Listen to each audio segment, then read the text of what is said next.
Hey there, Brent Long, Long on Life, Salty Sales Training. I have on today one of my favorite shirts I got from my good friends at UT's, University Tees up in Cleveland, Ohio. Always content, never complacent. As a coach, that's one thing that we really try to instill in our players, right? And those that we're coaching is you can be content with where you are. You just can't be complacent with where you are. I would argue that's a good thing to apply to our marriages as well. I'm content in my marriage, but I'm not going to ever be complacent in my marriage. So just something to think about before we dive into our sales lesson for the day. And sometimes there are lessons in life that are a little bit more important than the sales lessons that we're getting. So all that to say is today is a always content, never complacent when it comes to approaching step number 5 of the 7 steps to sales excellence, which we've been talking about for quite a while, what makes for a happy fish. And in the last video, really laid out a lot of what I would call intentional focused coaching. I even had my hat on then. My hat was on backwards. I was in coach mode completely. And we're going to pick up there because in that last video, one of the things I talked about is under the SALTY sales acronym, SALTY, straightforward, aimed, leading, timely, and yielding. Under that acronym, there are other types of questions that fit underneath of the framework of SALTY, right? And we're there to serve these people. We're there to find the prospects, to serve the prospects, to see if they have what it takes to become a client, and to do a really, really good job of solidifying that relationship as a servant out in the marketplace, which means we have to practice the 5 characteristics of the greatest sales question ever asked: straightforward, aimed, leading, timely, and yielding.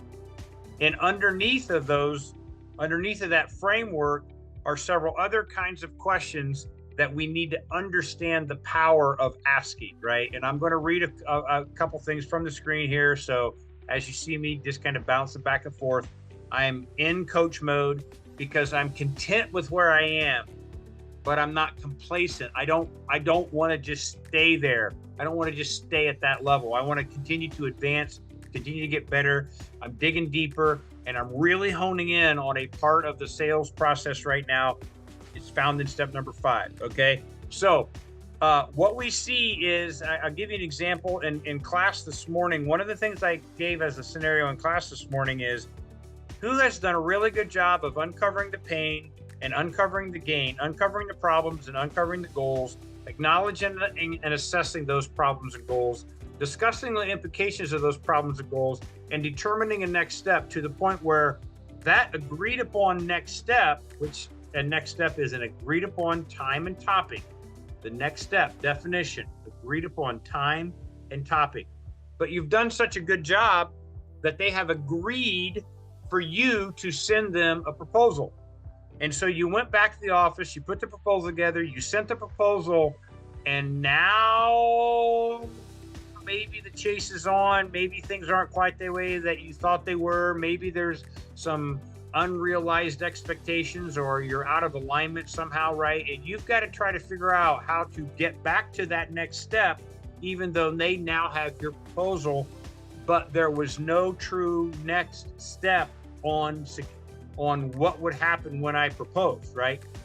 Meaning you may have kind of short-circuited the process just a little bit. Look, only send the proposal if the next step warrants the sending of the proposal, which means, do you have an agreed upon time and topic, an agreed upon time on the calendar that is in ink or in pencil or typed in somehow that says we're going to be talking about this proposal face to face or over Zoom or over the call on Thursday at 11 o'clock.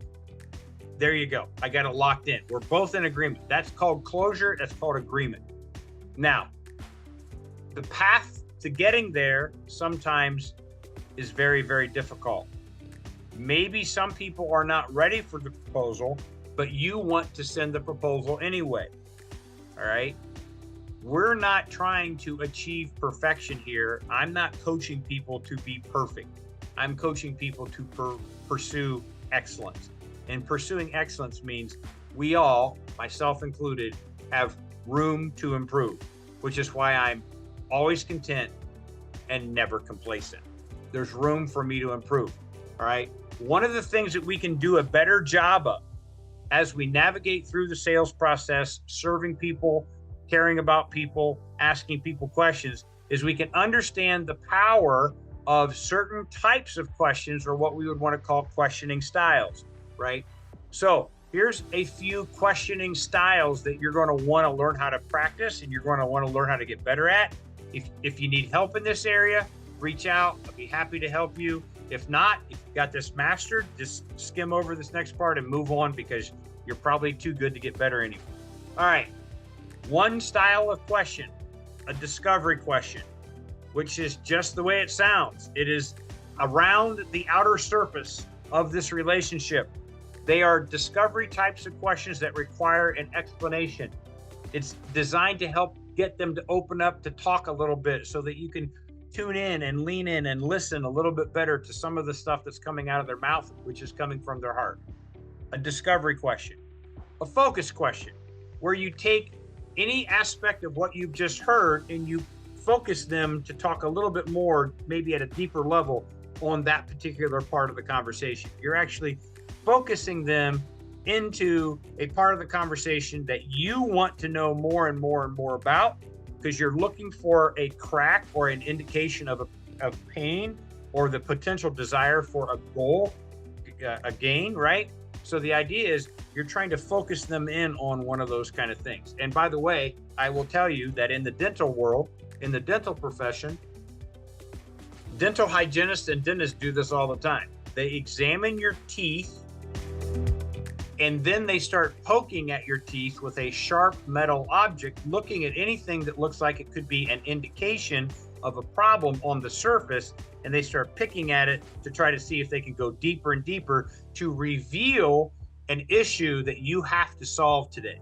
Now, they didn't cause it, they're just looking for it, and you actually allow them to do this as a consumer, as a buyer, while they're using a sharp metal object to pick at your teeth. Out of the kindness and the servant-heartedness of a salesperson's life, you must master how to do that in the sales process with compassion and care, because you might be asking discovery questions and focus questions that are designed to penetrate into the heart of that individual. You better do that very carefully. If there's room to practice, I encourage you to practice. Another kind of question is an instructive question. And an instructive question is exactly what it says.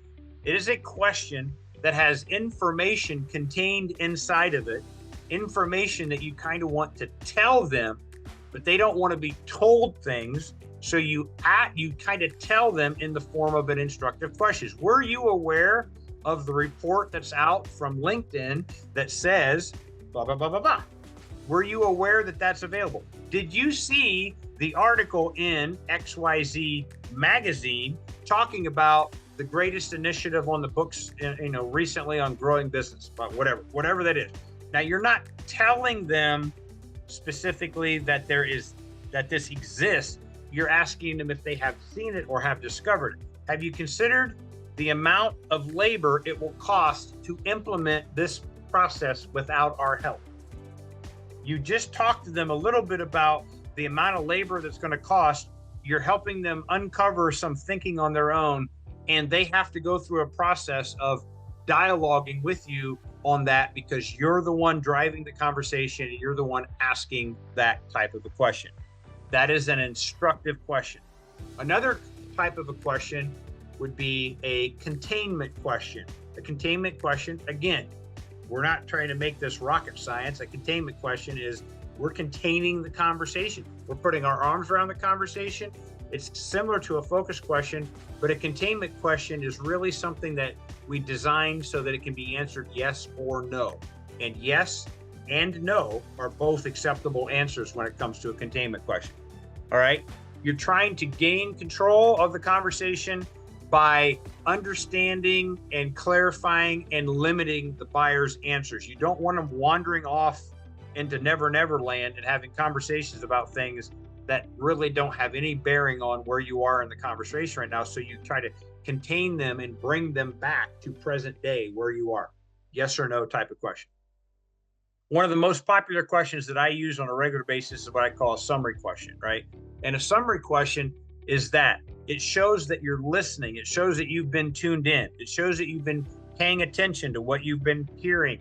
And yet you're able to go in and you're able to summarize all that information, and you do that in the form of a question. So if I heard you correctly, this is what I heard you say.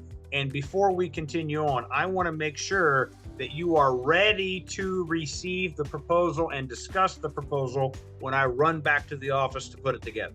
Is that fair? Is that correct? Did I hear you correctly? Those are examples of summary types of questions. Now, I threw a lot at you. I threw it at you very quickly. I'm pretty passionate about this. And again, I'm not looking for perfection. I'm not looking for perfection at all. What I'm looking for is, are you on a path to get better and better and better and better at this? Because everybody is good in sales until the sales call starts.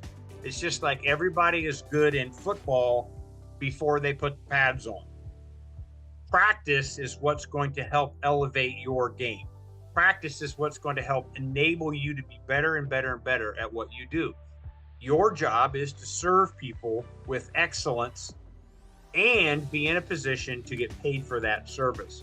Okay? So the idea is, again, be okay with where you are. You're content with where you are, but you're not going to stop there. You're going to continue to drive yourself to get better and better and better, which is why I break down the 7 steps to sales excellence in little teeny tiny minute areas where we can practice and get better and better and better at what we do. Okay? It's not designed to delay the advancement of people. It's designed to take their development to the next level by forcing them into a position where they have to practice some of the smallest and minutest details of an actual sales call. And that's what I've been doing during step number 5. All these videos with step number 5 of the 7 steps to sales excellence. Step number 5, what makes for a happy fish? This is the actual sales call. You're on a sales call when you're in step number 5, going through identifying the problem, assessing the problem, acknowledging the problem, discussing the implications of the problem, and determining the next step. What are they willing to do to get rid of that problem? Same thing for the goal. The goal. Do you have a goal that you're trying to accomplish and you're not sure that you can get there all on your own right now? Well, let's acknowledge that goal and let's assess that goal. Let's discuss the implications of that goal, and let's determine the next step of what you're willing to do, what kind of effort you're willing to put forth to get to that goal. I want us to slow down on that sales call and do a better job of serving and asking people salty questions so that we can get to the truth behind the issues that they're dealing with and serve them at that level. As a coach, I want to break things down so that we get better and better and better at that. Always content, never complacent. Okay? Thanks for tuning in. There'll be more of this coming. Until then, good luck. God bless. Good selling.